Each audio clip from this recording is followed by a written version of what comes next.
Welcome to my guide on how to play casters optimally for new players. And I should first define what I mean by the word optimally. And it is simply if we are playing in a way to maximize the chance of our party beating a lot of high difficulty encounters. Or playing in a way that makes the game as easy as possible. So this does not mean you have to play this way in order to have fun. That's not true. It's just if you want to maximize power, here's how you'd go about doing that. And I will be touching on a lot of basic rules throughout this guide, so it should be accessible to everyone. And with that, let's just go ahead and get started. A guide to spells in Pathfinder. So this is a new player guide, and we're going to cover quite a bit of material, and it is what each spell list is good at. So why would you play a primal versus an arcane caster? Things of that nature. Cantrips, what they are, how to prep them, how they're used. Focus spells, which are class dependent, but I'm just going to go over how they work in broad scope. And what you should prep in your slots, or rather, what you should have as spells, and that changes depending on spontaneous versus prepared. Classes can do different things between those two, and to figure out which one you are, you need to read your class. Yeah, we'll get into that more later. And also quickly touch on the items that you might want to pick up as casters. So, the 4 spell lists. We have Arcane, Divine, Primal, and Occult. And you may think of Arcane casters as your Wizards, Divines as your Clerics, Primals as your Druids, and Occults as your Bards. And those spell lists complement those classes and what they do in Pathfinder 2nd. So you can think of it that way, and we're going to get into more detail now. For flavor explanation of why they're divided into these categories, I do have a previous video on spells when my mic quality was somehow even worse. So if you don't mind that jump scare, that part of that video is still very good. The rest of it, consider this one a full upgrade. Rating each element of the spell list. So we're going to be rating targeting, as in what different saves it can target easily. The damage, how it can do area, chip as in like the final last bit of damage in order to get something get knocked out consistently. So the damage per round of the spell list if you're just playing it normally. How much healing is available. What kind of buffs are available, numerical and other. What kind of debuffs are available, numerical and other. And utility. This is just kind of like, how much can your list really do out of combat? How many of the silver bullet spells do you have? That kind of thing. So in Arcane, targeting is a 5. You can target any save you want, single target, multi-target, doesn't matter. You can target it. You can do it well. You have the ability to hit every single defense on somebody for either damage or debuff or anything. That is what makes Arcane really special. They can hit anybody. And they can target any weakness as long as you know about it. So if you know that your GM likes to use varied monster lists, oh look, I still have the perfect spell to target your weaknesses. What do you know? Damage I'm rating it as a 4, even though it has a 5 in area and chip, because the DPR will never be the same as a martial character. I'm going to keep on saying this. As a caster, your job is not to do as much damage every round as possible. It's to either drop the big explosion at the start of the fight to damage all the mooks that everybody's just a couple hits away from death, or to get that final last bit of consistent damage in order to tip something from still alive to not alive anymore. Because that's really how you win fights, and that's what the job of the list are, or the job of casters are. And Arcane in particular is very good in terms of damage, but if you're just looking at DPR graphs, you're going to come to the conclusion that all casters are underpowered, which, not true. So, healing cannot heal at all. There is no healing in this list. That is a hard rule of this spell list. Every other list will have the ability to heal to some amount. So if your party's lacking on healing and you're going to be rolling up a caster, I'd say avoid the Arcane list unless you're going to be doing some gimmicks with battle medicine or something. But that's specific ways of using skills, and that's too niche for this type of thing. For buffs, I'd say it's a 3. You don't get any of the numerical buffs, really. You don't get your blesses. You don't get any of your status bonus to XYZ, really. At least not ones that you'd want to use in combat for striking. So, You do have a lot of other buffs. So you have your enlarges, you have your haste, you have all of your buffs that are about making characters efficient in ways that aren't direct bonuses to d20 rolls. And for debuffs, again, you have basically every debuff in the book, because you have all the fears that target will and give debuffs to all their different stats. You have things to turn off reactions. You have things to... Basically, if a debuff exists, there's a good chance an arcane caster can grab it. In terms of utility, they have basically every utility spell that you'd want from a wizardy style character. So you can have your invisibility, you can have your translates, you can have your message spells. You have a lot of the utility stuff. Again, I'm docking it because you don't have the status ailment cleanse that would usually come from the list with healing. And that's really the only types of things you'd struggle with on an arcane caster. It is also the longest spell list. So if you're looking at sheer quantity of spells, arcane is superior. Onto divine casters. And again, this is your cleric list. So targeting 4, I will note you have a harder time targeting reflex, but they have a decent amount of the fear spells, so they can target will pretty effectively. And they can target fort with a lot of their area damage, which is surprising to a lot of people that, wait, divine actually has area damage? Yes, it does. If you read through the list, you'll find that it has some pretty decent area damage. And thus, it has a pretty good time targeting fort and will both. It's just that there aren't very many spells that target reflex while being area damage. So that's something you're going to need to actively seek out if you want to be able to punish lower reflexes. Damage, I'm rating it lower because it does not have a consistent chip damage cantrip. Hey, it's editing me coming in to clarify that when I say chip damage cantrip, I mean a cantrip that does decent damage even on a successful save. So just like, keep that in mind.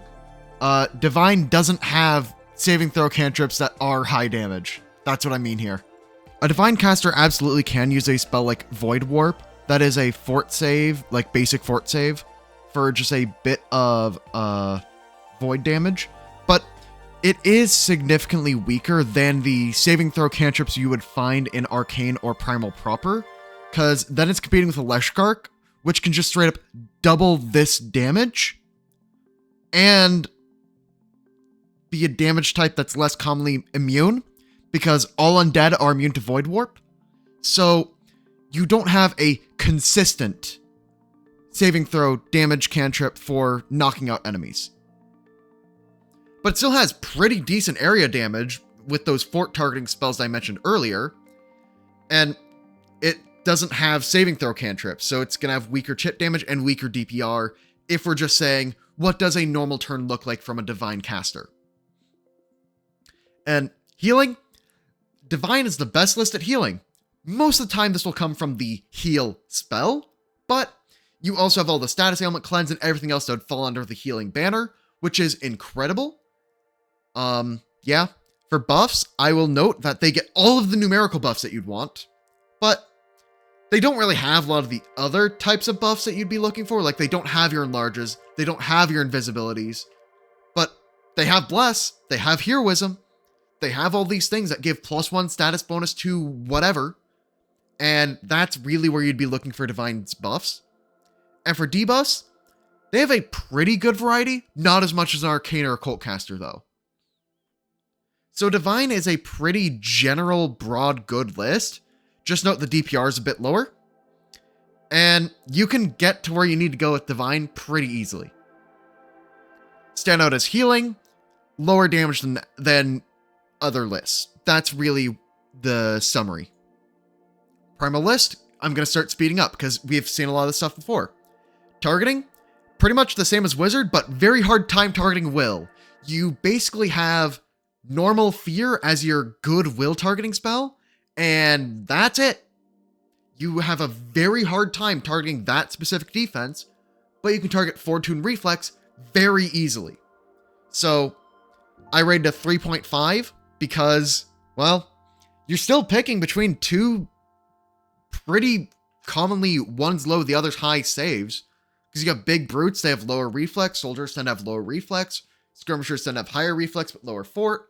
And you can usually, and I am saying usually, get away with just having those two things as a targeting, but not having access to a lot of will save stuff is a notable weakness. Damage, basically going to be as good as Arcane in terms of the actual spells you're using, but again, you're not really able to target will with any damage spells, so I'm docking it half a point. For that reason, it's overall tier. I should have made this DPR 3. I'm going to go quickly edit that.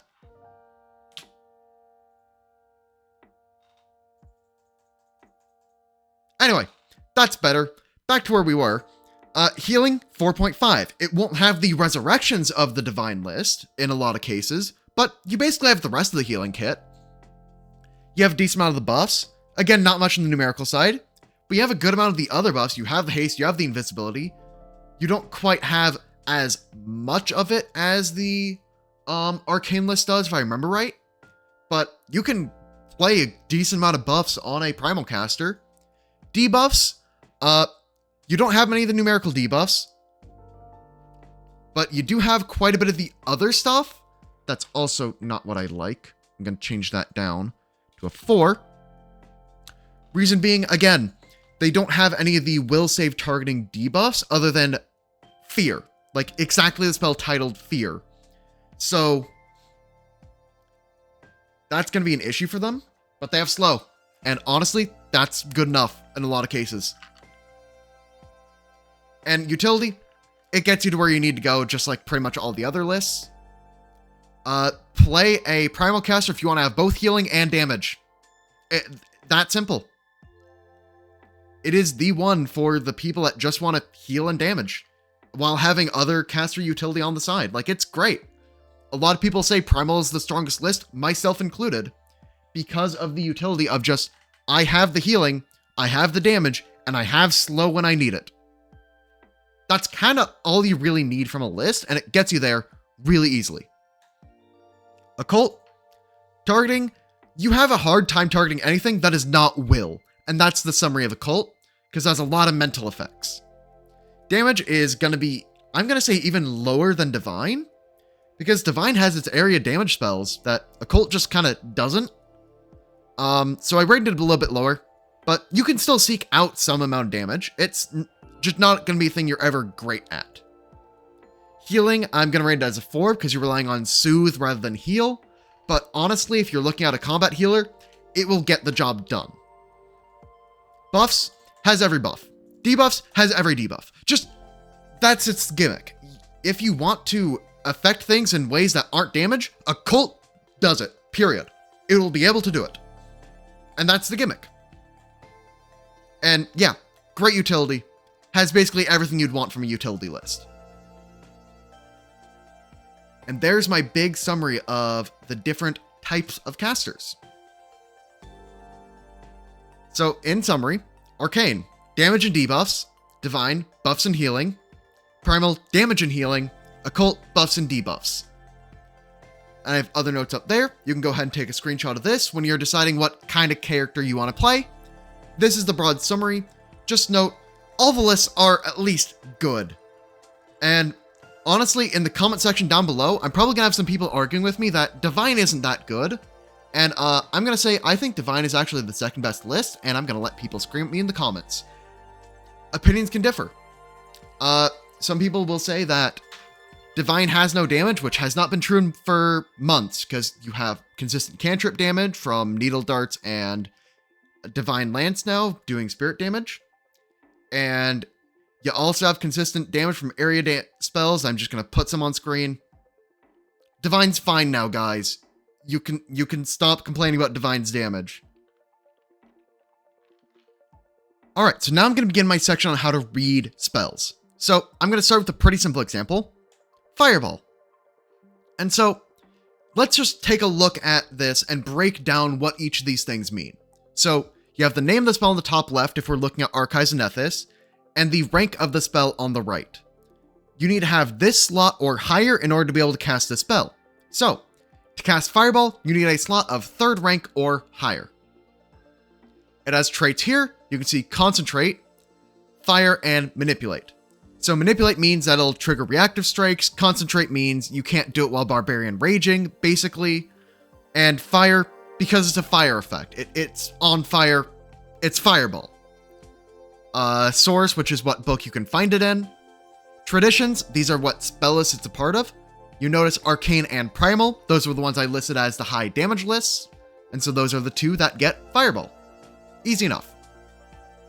Deity, if it isn't a divine spell, some deities may grant access to it. In this case, Sarenrae gives access to Fireball for her clerics, which, good for her. Casting time, 2 actions, range. This is the range from where you put the center of its area or select targets from.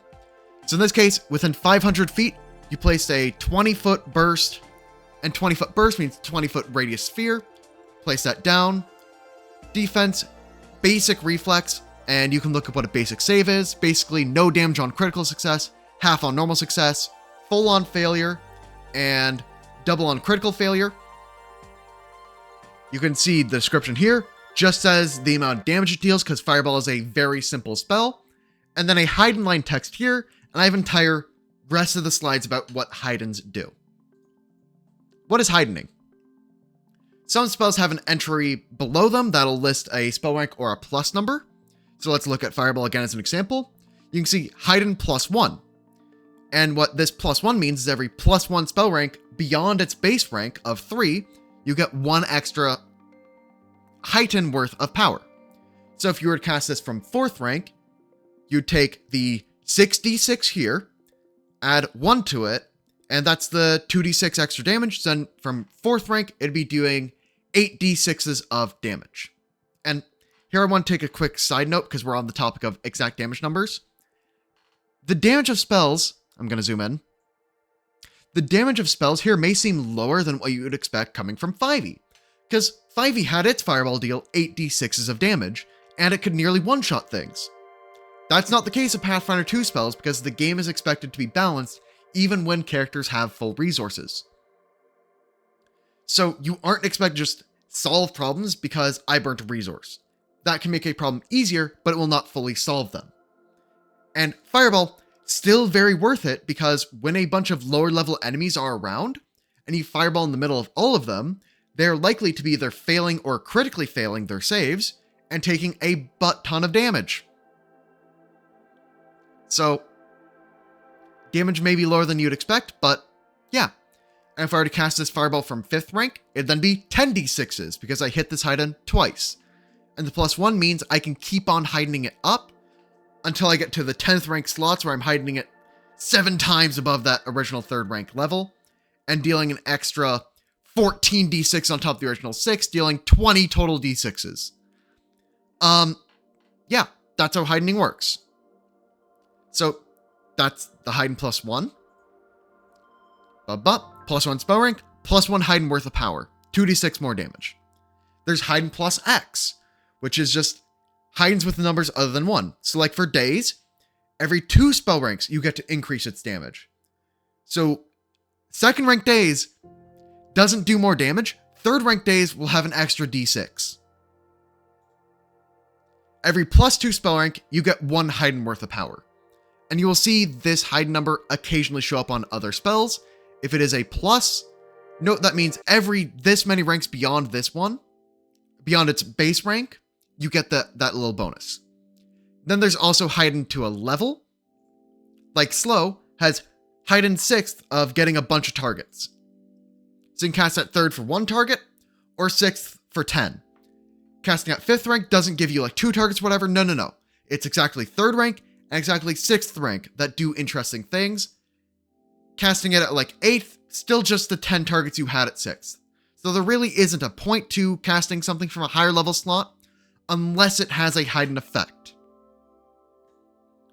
So, now that I've discussed how heidening works, we can then talk about cantrips. Generally, I start with the following. Grab a consistent damage cantrip of some kind. So, first off, cantrips, you usually have 5 of them in total. And with those 5 cantrips, I like to pick out them based on a certain thing. Cantrips can be cast unlimited amount of times per day. Feel free to spam them however much you want. You won't run out of them. You can cast Electric Arc every single turn in combat and it never runs out. Never gets weaker. That's the cantrip guarantee. So I like to pick out a consistent damage cantrip. Can be Needle Darts for any spell list. I then look what other jobs I want to fill with the rest of my slots. Could I do more damage types? Could I target more saves? Could I detect magic to find items? Could I be our light source? Do I need protection from shield? I just ask all those questions, which I define as jobs. What jobs do I want my cantrips to fill? That's a question that you need to answer. I'm going to give you some guidance for. I need to do this often is something that you will want to be a cantrip job. So looking for items, you do that a lot. Having light, you need that a lot. Dealing damage, you need to do that a lot. And things you don't need as often, maybe you don't need the cantrip for it, like stabilizing a downed ally can already be done with medicine. So do you really need that cantrip to make this more efficient in that one scenario? Because like the list that gets stabilized can just heal them from a slot. So if allies are not going down super often, you need the guarantee to stabilize them. Just have a slot ready to heal them. So stabilize, I'm not as high on that cantrip. Gain resistance to exactly a single type of damage. Unless I was planning to adventure into the plane of fire, I wouldn't really want a cantrip that gives me resistance to only fire damage. Because that's not a job I need too often. The above things may be served in better ways, like the resistance to fire. I might buy an item that just gives me that passively and free up that cantrip slot for a different job. So now for some of my favorite cantrips, I mentioned Needle Darts. This one is just from any list, consistent, decent range, deals a good amount of damage. If you have different metal items on your character's like person, so you can have like a cold iron ingot, a silver ingot, and just kind of like tape those in the utility belt. So that way if a werewolf or a fae comes up, you can beep, hit them right on their weakness, and you get that damage type variety effectively from the different metals. It's fine. It's a perfectly serviceable damage cantrip. Anyone can take it. Electric Arc is the most infamous damage cantrip because it targets 2 creatures and has the basic save, so it still does some amount of damage on an enemy that rolls well, but not too well, and does a decent amount of damage. So it's one of the higher DPR cantrips in the game. Worth looking at, maybe worth picking. Frostbite, I want to give this a shout out because with the remaster, this used to be an AC targeting spell with range 120. They lowered that range but had target Fortitude. And there are very few good Fortitude targeting cantrips, so I want to give Frostbite a shout out. Light. It's light. It's a light. If you need light, you cast light. That's it. I also like Detect Magic because it actually explicitly has an exploration activity for telling the GM, no, we missed nothing in this dungeon. We travel at this rate. We find the items that have a magical aura unless they're covered by an illusion. Easy as that. You don't leave dungeons with magic weapons just kind of lying around because they look normal to you. Have Detect Magic. It's really nice. All right, and now we're going to talk about the class-specific focus spells. They basically all come from class or archetype. There's no ancestry that gives them at time of I'm recording this. That could change in the future. If it did, hello people from the future. I'm a fool. But yeah. You have a focus pool equal to the amount of focus spells you have, max of 3. If there's a focus spell you really like and you want to use it more in a fight, you can just grab more focus spells from feats, and, you know, those all go into a pool, and you get that pool of 3 focus points, and that's 3 times you can use your favorite spell in a fight. It does not need to be, oh, this focus spell goes away until I refocus. No. You can cast it as many points as you have. And they're auto-heightened, like cantrips are. So, cantrips and focus spells both are heightened to your maximum spell rank. Or rather, the maximum spell rank a character could have at your level, which is level divided by 2 round up, which, complicated math, basically, they're always a high spell rank. They always scale well. And they can also accomplish jobs similar to your cantrips. So, we look at Moonbeam, and I wouldn't rely on this as my only damage dealing ability because, well, combats tend to last more than one round where I need to deal damage, so I want to have needle darts, I want to have something else to be a damage thing after this, but it counts as silver damage, and it counts as fire damage. So if my goal is to have something in the party that can help cover for a troll's regeneration while the wizard casts something that isn't produce flame, this can be the thing that makes it so that way that troll does not regenerate for a round. This can be the thing that makes it so that the party has a better chance of surviving that encounter because that creature is dazzled. It's a debuff. It does a good amount of work. Same thing with Lay on Hands. This is a healing spell, so this can be used to try and heal a downed ally or somebody that's maybe at risk of going down soon. Just so that way they can keep on being in the fight. It can also help you heal out of combat because you can refocus, lay on hands, refocus, lay on hands, and let's talk about refocusing. Because that's just you spend 10 minutes doing something that's related to your class to re-get your focus points. You can actually be doing other things while refocusing as long as they're related to your main class. So like if wizards are trying to identify magic items, they can probably refocus from that because wizards are all about learning from arcane magics. So analyzing magic items helps them refocus. And it mentions here, a cleric with focus spells from a holy deity can usually refocus while tending the wounds of their allies. That's good. So refocusing is not difficult. You spend 10 minutes, get 1 point back, and then you can use those points to cast any of your focus spells again. Focus spells, very good. I'd recommend taking them and paying attention to them if you have them. Alright, now let's talk about the actual slots on your caster. This is a long guide, I know. Spells tend to get stronger at higher ranks. Damage and heal spells tend to heighten very well. Utility spells may get more target/duration if anything. So again, Fireball heightens very well for damage. It is always efficient, basically. Fear can heighten to get more targets. Water Breathing can heighten to get a longer duration, even. And Blistering Invective can get both targets and damage from its heighten.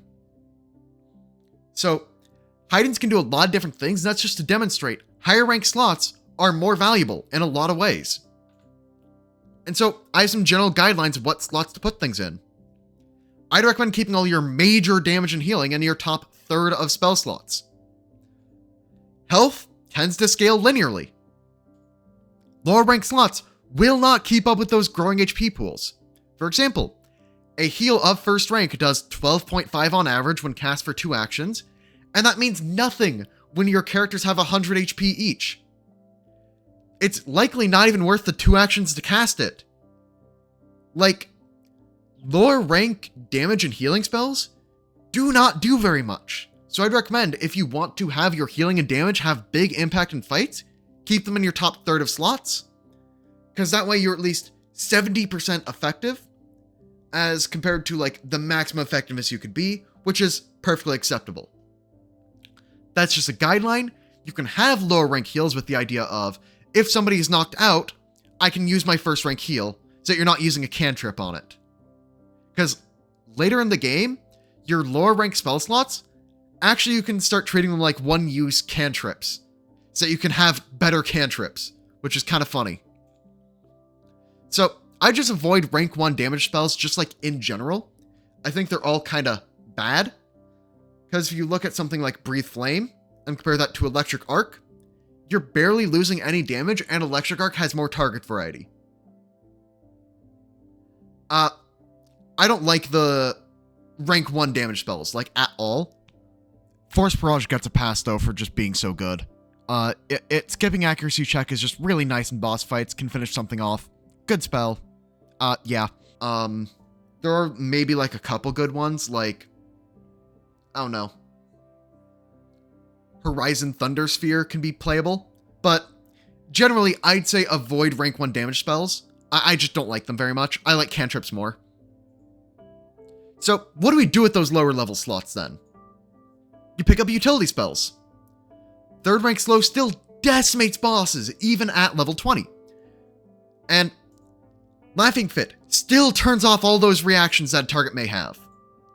Bless gives everyone around you a +1 to hit, and Bless is a first rank spell. Like, Bless is one of those spells where I could walk into a high level game as like the GM and be playing, and I see the level 15 cleric cast Bless, and I'm like, oh man, that's scary. There are so few first rank spells that without any other context I think are still scary at 20th level. Bless is one of them. Tailwind will always give a +10 status bonus to speed, and very few things do that. So these types of utility effects are very good. They're also silver bullets, which are just like very narrow utility effects. And it basically goes under the philosophy of, I am unlikely to use all of my slots in a day, so if I'm already unlikely to use a slot, why not make it really, really good if I do end up using it? And so that's where you get stuff like Translate, stuff like Water Walk, these spells that are normally pretty bad, if I'm being honest, but are very good under a niche scenario. Alright, so you remember how I said you need to read your, like, character sheet and your class in order to figure out if you're prepared or spontaneous? Well, here's the part where it's actually going to matter. So, for prepared casters, the idea is every morning, you prepare what spells you have.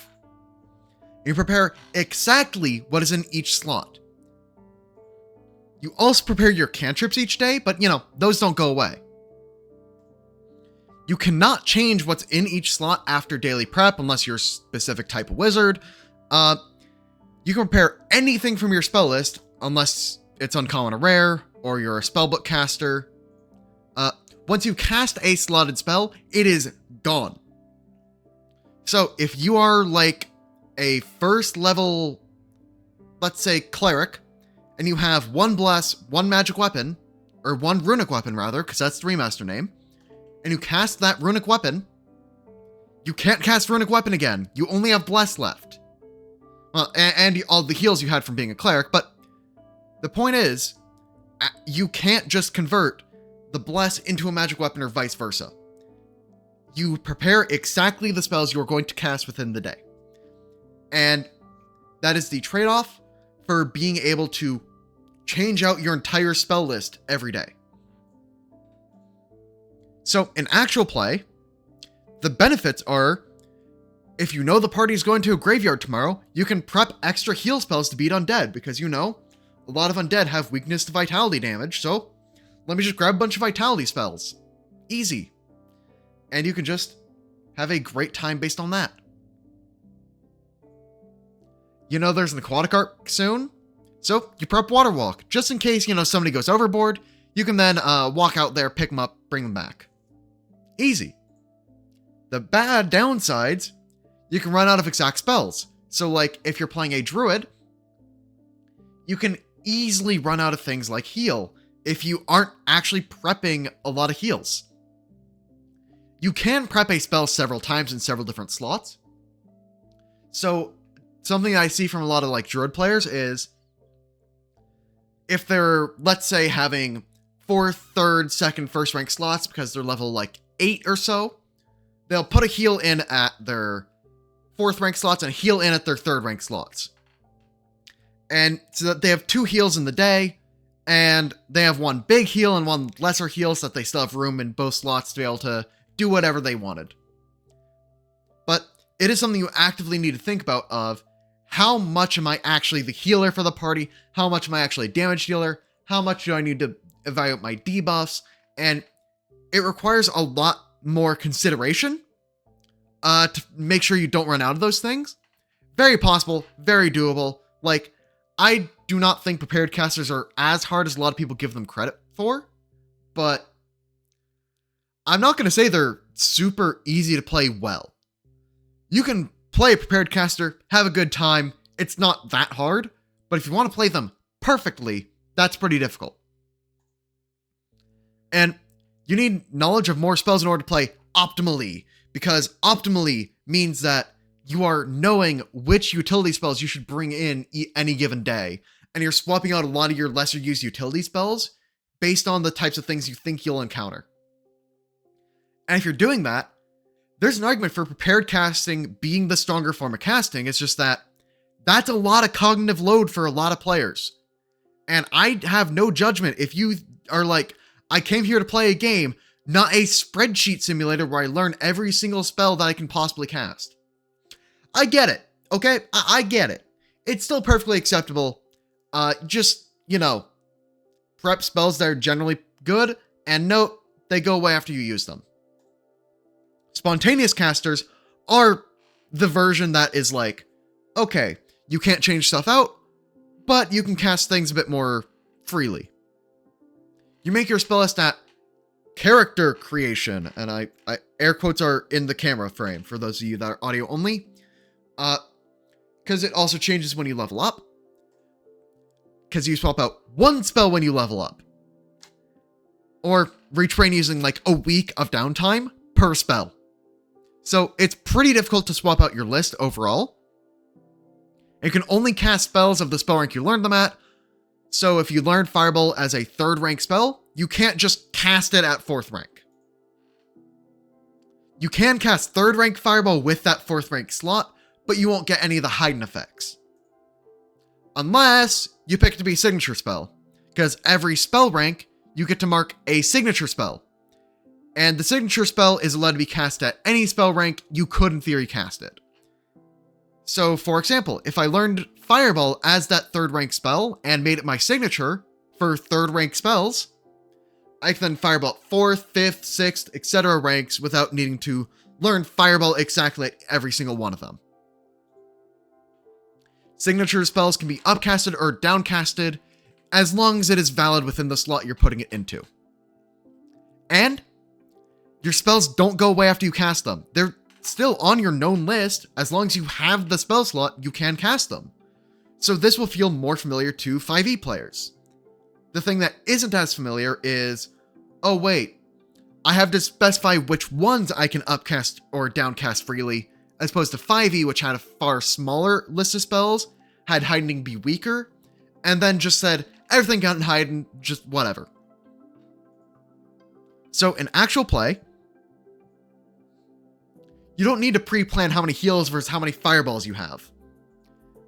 And picking lists just once means you just need to learn your spells in terms of newer player perspective. You don't need to be aware of every single little piece of utility spells on the left. You just learn what you want to cast personally. And that's it. That's all you need to know. The bad is it takes way longer to get versatility. And swapping out a general theme of your character can take a lot of downtime.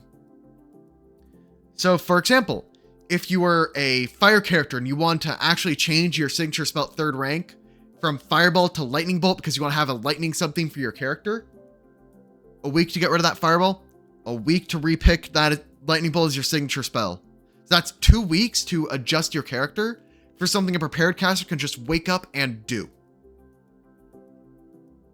So that's the issue with spontaneous, but both casting modes are perfectly viable. And whichever one you have is dependent on your class. So spontaneous is things like the sorcerer, like the bard, like the oracle. Prepared are things like the druid, like the cleric, like the wizard. Again, read your class to determine what type of caster it is, and if you have any other special things. And you do have that relearn per level, but yeah. Anyway, how can they fit in those silver bullet spells I mentioned earlier?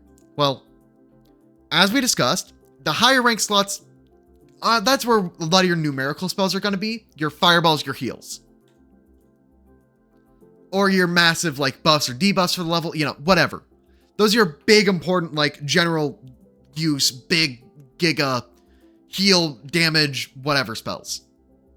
If you notice you don't tend to burn all your slots in a day, you can try to find these super situational spells and just figure out a way to put them in, just slot them in. Just try it. And if they do come up, your GM will go, how the hell did you have Translate ready? And you'll say, I had it for the past 3 days, it just never came up. And that's honestly pretty satisfying. It's very funny. You weren't using them for combat anyway a lot of the time. Now they may serve a use in exploration mode. See what you can cut out of your character sheet to make room for extra utility, because there's likely something you can cut. And now I'm just going to list off some of my favorite silver bullet spells and what they do. So first we have the Fairy Fire Revealing Light duo thing. That direction. You know where things are. So basically these two do the same thing. They just disable invisibility. They have different flavors of going about this, but the idea is you're just turning off things that are invisible. Fairy Fire is more potent. Revealing Light is the remaster version because apparently completely turning off all invisibility with no saving throw for 5 minutes was a little good. You can still technically prep Fairy Fire because the name changed.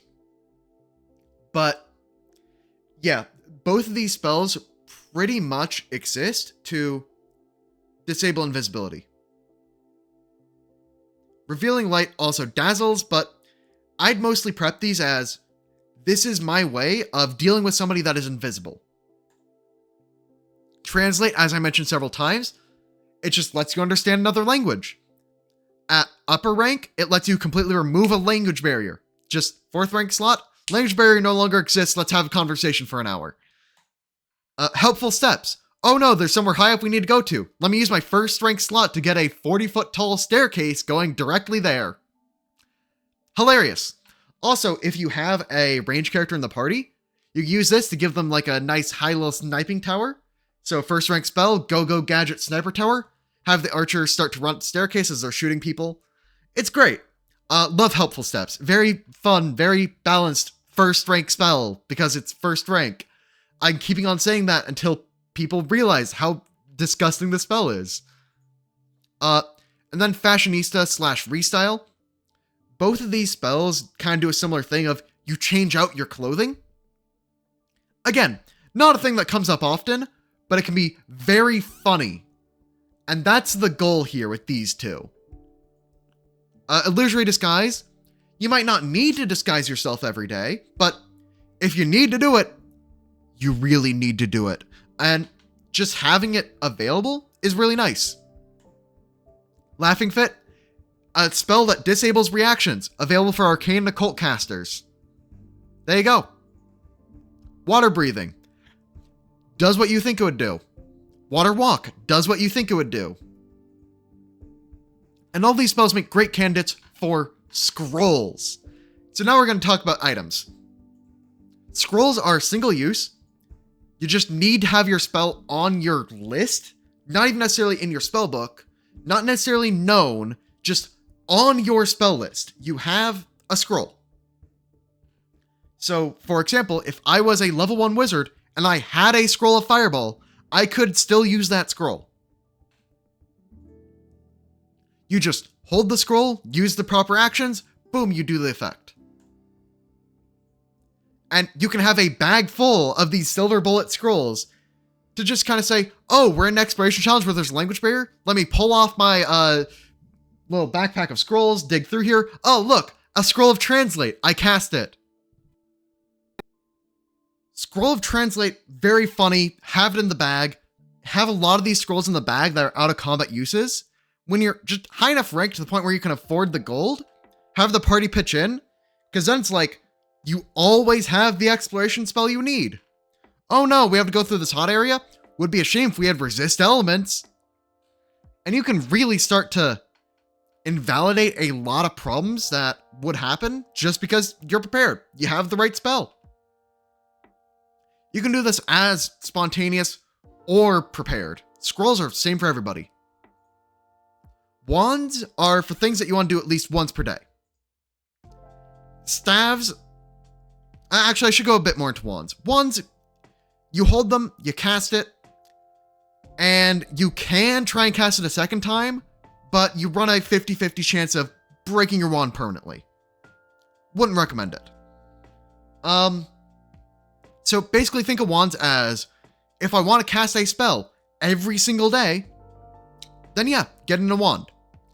And I would say the only spell I found that's really great in wands is Tailwind, because 8 hours of bonus status to move speed, really good. So you can just Tailwind up from a wand, and you then have some move speed for the rest of the day, basically. It's great. Yeah. And then there are staves. They're a bit more complicated. You can think of them as like a bottled sub-theme. Great use of a hand slot. So if you're a caster, you're not really doing much with one hand. Throw a staff in it, you know? It can really boost your versatility. And it's a great thing, but, you know, you're gonna need to watch a different guide for the rules on that. So, yeah, you're gonna need to go find one on that. Anyway, so here's a different guide, talking about staves. So, staves and casting spells from staves, these massive blocks of text. Basically, I'm just gonna summarize it. You can pause and read the rules, or actually, and here's the thing that you really do if you want to help the channel, go set your play speed to 0.25 and mute the video, and just keep on rewinding this section to just give me a massive amount of watch time. It'll be really funny, I swear. YouTube will love it. And you should also subscribe and comment how funny this bit is. So anyway, the idea is you get a staff. It usually has a theme, like fire. It might come with a couple cantrips and some spells at various ranks. May have an extra rider effect, may not, whatever. But the idea is you have your staff, and you can expend charges equal to the spell's rank, and then cast the spell from the staff.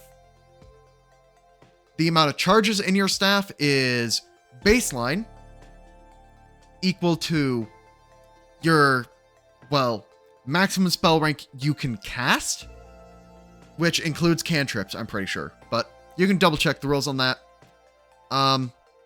Preparing a staff, this is where it talks about the charges. Highest level spell slot, my bad. Highest level spell slot. It says right there on the screen. I should have just went to the next slide.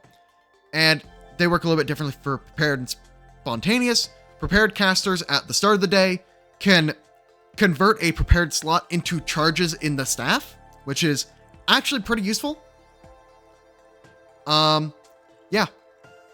You can't expend more than one slot per day, but hey, it can get you a bunch of points in a staff, and the staff can then be a lot of different spells within a sub-theme. So, yeah. For spontaneous casters, they can expend a spell slot and a charge to cast any spell from the staff, which is pretty nice at being more charge efficient.